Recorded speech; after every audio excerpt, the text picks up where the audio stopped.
questions that Jesus asked us, asked the people in Scripture, and I think we have to understand where I'm coming from a little bit. Oftentimes, well, as believers, we want to ask the questions and make Jesus answer us. And for us, it's easy because it's easy to ask questions of Jesus. It's easy to stand somewhere and say, all right, Jesus, what would you do in this situation? Or what does the Bible say about this situation? But we don't always stand on the opposite side of that question and ask the question, all right, Jesus, what does Jesus ask of us? What does Jesus ask us to do? And we've asked some things like how and who and where and all these things. Today, we're going to ask the question, or Jesus asked the question, do you?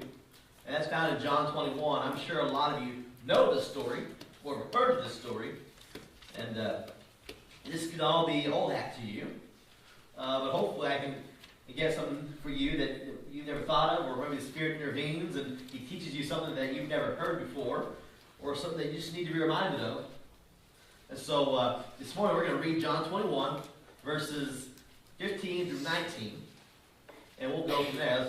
Let's read and follow along if you want. It says this, when they had finished eating, Jesus said to Simon Peter, Simon, son of John, do you truly love me more than these? Yes, Lord, he said. You know that I love you. Jesus said, feed my lambs. Again, Jesus said, Simon, son of John, do you truly love me? He answered, yes, Lord, you know that I love you. Jesus said, take care of my sheep. The third time, he said to him, Simon, son of John, do you love me? And Peter was hurt, because Jesus asked him the third time, do you love me? He said, Lord, you know all things. You know that I love you. And Jesus said, feed my sheep. I tell you the truth.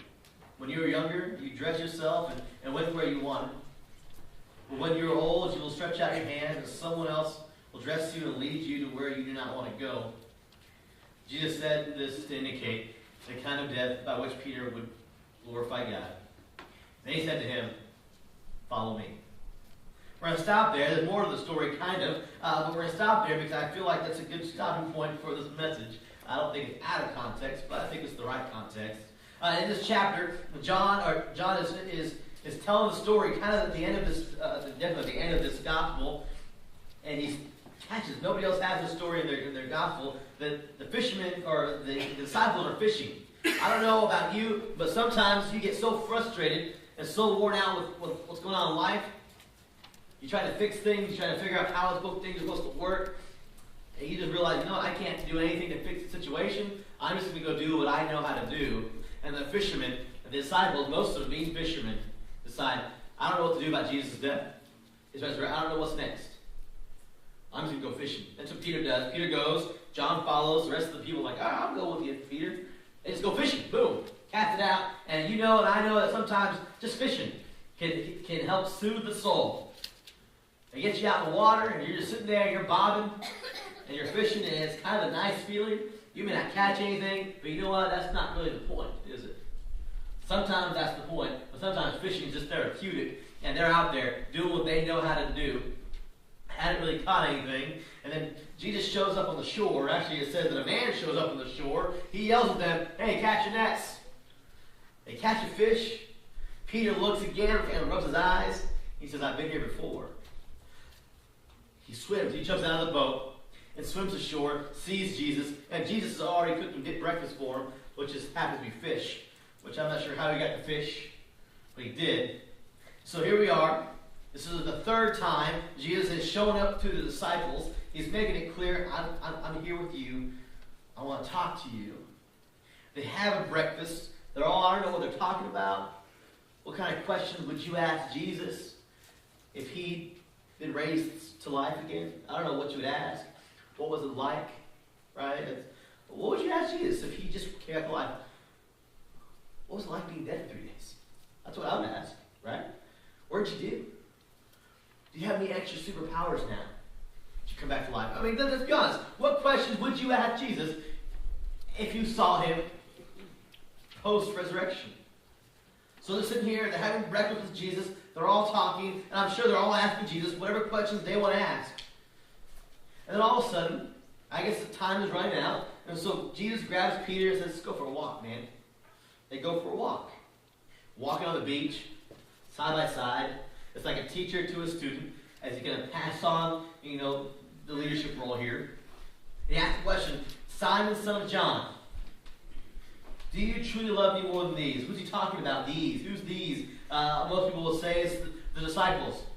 The stuff around you. Do you love me more than this? In other words, he's asking the question, do you love me more than anything else? This is what he says. He says, yes, Lord. You know that I love you. We have to talk about it a second. We talk about what Jesus is saying. Jesus uses the word agape. Most of you know the word agape is love. It's unconditional, no limit love. Peter, son of John, Simon, son of John, do you love me unconditionally? More than anything else out there. Do you love me like that? And Peter says this. He says, Lord, you know. He says the word phileo, which means it's like a brotherly love, like a friendly love, like my best friend, my brother type of love, family love. He says, you know that I love you like family. And Jesus asked me, do you love me more than anything else? Do I take precedence over anything else you love?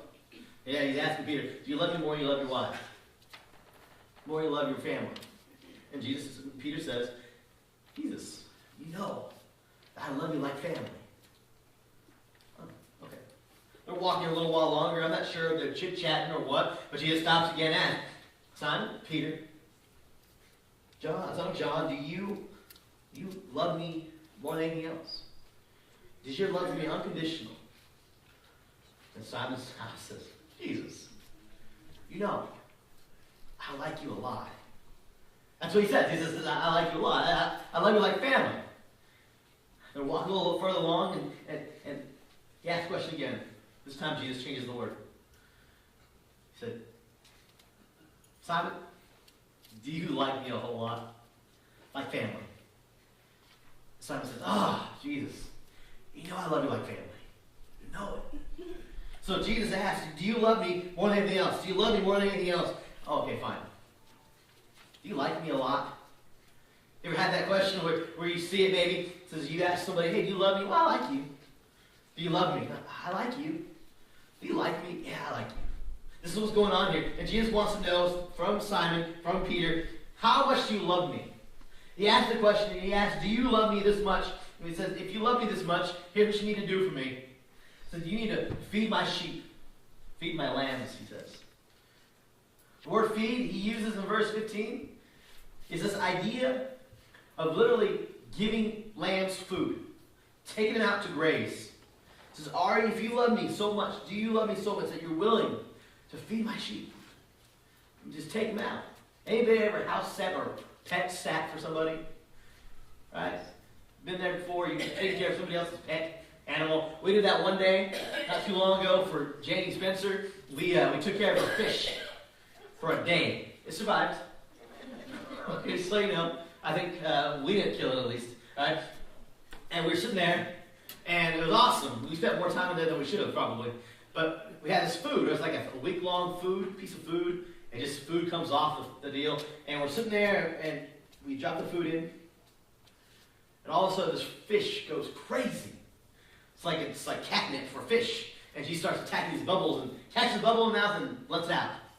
And we watched that, Lynn and I. The kids are in the car, by the way, waiting for us to come. We're going to go to the zoo, I think, that day. And let's go quick. Go in there, and we're watching this pet, and we're like this. This fish is awesome. Right? And so we're like, all we had to do is feed her fish. That's all we had to do. And so Jesus asked the question to Simon, do you love me enough to feed my sheep? Literally, feed them. Take care of them. Give them nourishment. See where this is going? Are you going to love me enough, Peter, when I'm gone, that my sheep will be taken care of? Who's Jesus' sheep? Well, anybody that will believe in him, that we get the answer to. Anybody that believes in Jesus, somebody's got to take care of him. And Peter's got to be that guy. 3 times Jesus asked, do you love me enough to feed my sheep? The second time, he changes the word for feed. When he says in verse 16, if you love me, take care of my sheep. So that's the word for to lead, to be the shepherd. So he's taking the shepherd role, he split it in 2. First one, if you love me, you're going to feed my sheep. Second one, if you love me, you're going to lead my sheep where they need to go. And so those are two things that Jesus wants Peter to do. Feed them, nourish them, give them something to make them grow, and lead them in the right directions. Do you love me enough to do that, Peter? Do you? Well, Jesus, I love you.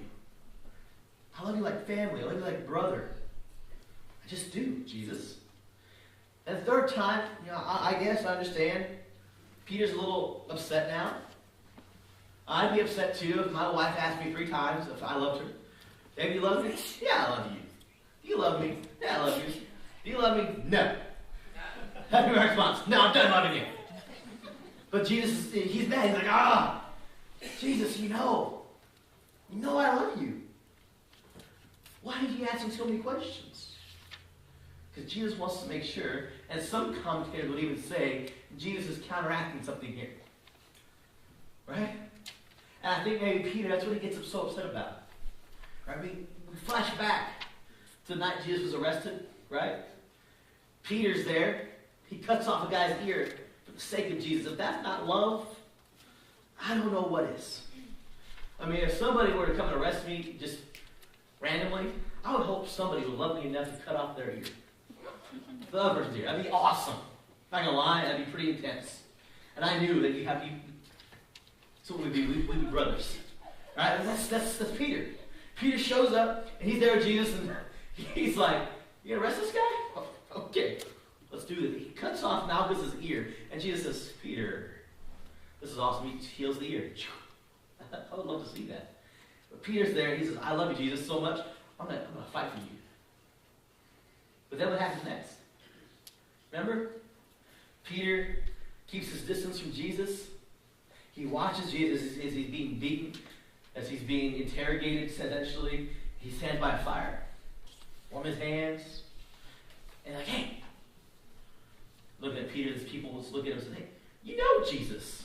What does Peter do? Yeah, I bet you, bud. What are you going to do about it? No, what does Peter do? I don't know what you're talking about. Right? Remember that? And then, again, he looks. Jesus is in there in the room, and he's being beaten. Somebody else asks him. Some girl says, hey, you were with the Nazarene, weren't you? And Peter says, no, I don't know who that guy is. But you remember, right? Like Jesus told Peter at the very beginning, he says, you will disown me 3 times before the rooster crows. And then Peter's there again, and he's watching from a distance, watching his best friend get beat and pummeled and made fun of and all this stuff. And somebody shows up and says, you were with Jesus. You know him. And he says, I don't know Jesus at all. I've never known him. And all of a sudden, right? Middle of the night, rooster goes off. Kill the rooster. Somebody. And what happens? You know what happens? Give me chills. As soon as the rooster crows, what does Jesus do? He looks at Peter. Boom. And what does Peter do? He weeps and runs. 3 times. Peter denies Jesus. So here's Jesus saying, Peter, here's your chance. Here's your chance, Peter. If you love me, do you love me? Come on, let's mark off that first rejection of me. Do you know Jesus? No. Do you love me, Jesus? Do you love me, Peter? Yeah. Okay, that's 1. Level 1. 2. Do you know Jesus? No. Peter, do you love me? Yeah, I do. That's 2. Third one, and this is where he gets frustrated. I think Peter gets it. I told you 3 times you're going to reject me, deny me. The 3rd time he says, do you love me? And Peter goes, I think he gets it. He's like, Jesus, you know I love you so much. And back in his mind says, why did I reject him then? You been there? If you love God so much, why do you do the things that are sinful that you do? And isn't that just the most awkward thing in the world? I love you so much, God, that I'm going to sin a little bit today. Not as much as yesterday, but a little bit. That's how we live our lives. We sin a little bit more some days than others, but we say, oh, God, you're so awesome. I will not commit that sin today. At least I'll try. And this is what Peter's going through. Peter's like, Jesus, you know I love you. You know I do. Why did you ask me this question? Because it's starting to rub off on him. Oh, Jesus, it hurts because I'm remembering how much I hurt you. Did you imagine that scene? Jesus in the room, and he's bleeding, he's hurt, he's just being beaten almost to death. And Peter's warming his hand by the fire, and He looks up, I don't know him, and rooster crows, and eye contact is made. You ever failed somebody like that before? Not like that, but like you failed someone significantly. You know you let them down, and you wish with every part of you that you could have fixed it. But Peter runs away. Well, Jesus gives him a chance to fix it. And the frustration is, not only does maybe he remember what he did to Jesus, but Jesus changes the word. Do you love me? Do you agape? Do you love me unconditionally? Yes. I love you like a brother. Do you love me unconditionally? Yes, I love you like a brother. And Jesus says, fine. Do you love me like a brother? God, I think maybe Peter wasn't quite ready at this time to love Jesus unconditionally. Only like a brother. I don't think Peter really understood what it means to love Jesus unconditionally, without reason, more than anything else. But Jesus asked him, if you love me, feed my sheep. In other words, nourish them, help them grow. Not only that, but lead them. And we know through the history of the church that Peter becomes the leader of the church. He starts the first church. He leads them well. He has some struggles here and there. We see in the book of Acts. But he becomes the leader of the church. This man who rejected Jesus to his face, essentially, led the church Jesus wanted started. So you're fine, church. Maybe you've been in a situation where you and Jesus have had your outs. Maybe Jesus has called you to do something and you just didn't do it. Because you're like, you know, Jesus, I'm not ready for that. Jesus never calls somebody who's ready for things. You realize that? Jesus never tells somebody who's ready for something to start something. When he comes to Peter, what does he call Peter in the very beginning of the Gospels? I will call you Cephas. You're a Peter. You're a rock. Peter's anything but a rock. You read the scriptures, he is a rock when he walks on water because he sinks. That's about as far as a rock like he gets in the scriptures in the Gospels. He calls Peter, he says, you're the rock. You're the one who's going to be the one that I start the church on. Yet you say, we'll be bound here and loosed here. You're my leader, Peter. And it wasn't until Acts 2 where we see Peter become a leader. He wasn't anybody until Jesus taught him to be that. You see, God never calls anybody when they're ready. Ask Jonah. Was Jonah ready to go to Nineveh? No. Where'd he go? He went to Tarsus. He got away from Nineveh. I'm not going there. Well, what's Jesus calling you to? What's Jesus calling you to be? What's Jesus calling you to do? Because if he's calling you to do something, if it's laid on your heart, if it's laid on your mind to do something for Jesus, he's asking this question that you have to answer. Do you love me? Those of you that love people know there's actions that follow. If you're a husband, you're a wife, if you're a parent, you know that loving somebody, there's things that have to happen in your life. Right? Things change. Because of your love, you do certain things. And this is exactly what Jesus is calling Peter to do. If you love me, do you love me? If you do, then do this. Jesus still calls us daily. If we love him, we will do what? Whatever it is he's calling you to. You can say here, you sit here and say, well, I don't think he's calling me anything. And you're not listening. Everybody's called to do something. Something, anything that glorifies God. Anything that pushes the gospel to a place it's not yet been. Anything that plants a seed in someone else's life. What's he calling you to? And I think the big part of this, to get an answer here, is this. At the end of this text, verse 19, Jesus said this to indicate the kind of death which Peter would glorify God. And then he said to him, follow me. If we follow church history, we find out that Peter was crucified on a cross.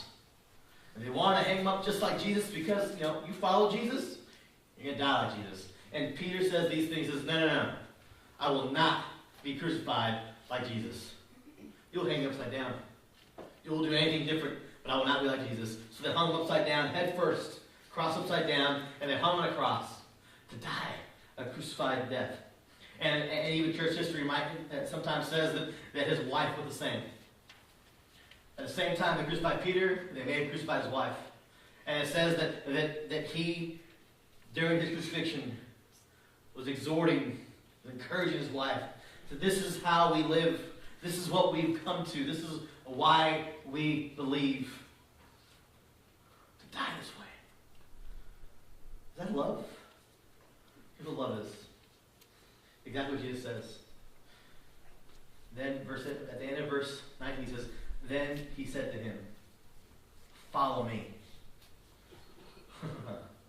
Follow me. You ever follow somebody in a car?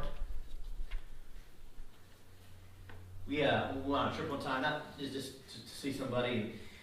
We washed our van. You know that just washed feeling. You know what that means, but the just washed feeling in your car. You just wash your car, so you're like, hope it doesn't rain, hope there's no puddles, I hope no birds are around me. All right, so you do your best to keep your car clean. We just washed the van. We're going to our friend's house, and we're going there for a celebration at his mom's house or his grandma's house, or wherever it was. And we're there, show up, like, all right, let's go. So we get in the cars again. We're leaving, and I keep a safe distance from him so that I don't get his dust on my car. All right? Because it's clean. I don't wash my car that often. I don't really find it necessary, but I keep my distance. And all of a sudden, he hits this little bump on the road, and dust starts flying everywhere. I thought, no. He's on a dirt road.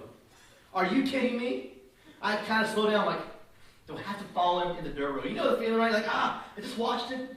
I don't want all this dust on my car because I was so angry. And he's like, didn't care a lick about where I was. So if I was going to get where he was going, where I was supposed to go, guess what? I had to follow him into the dust. My car would be covered in dust, and I think that's a huge point on how we follow Jesus.